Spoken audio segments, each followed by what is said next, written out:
ko talaga sa kanila is, of course, parang nagkaroon ng conversation tungkol dito, tapos naniwala nila, ano ba talaga ang home credit?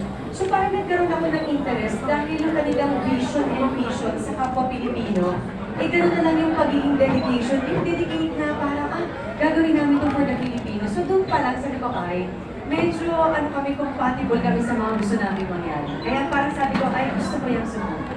Kumbaga kagaya kami ng mga idol na idol ka namin talaga. Hindi nawawala every time na you sign for a new endorsement, a brand. Hindi nawawala na narinig namin sa'yo na dapat nasubukan mo, na-try na talaga. Uy, kasi di ba ang hirap, Mag-endorse, ang hirap talaga na hindi mo sinusubukan na paano mo ipapaliwanag, paano mo sasabihin na, ay maganda ito ang gawin niyo, kung hindi ko talaga susubukan.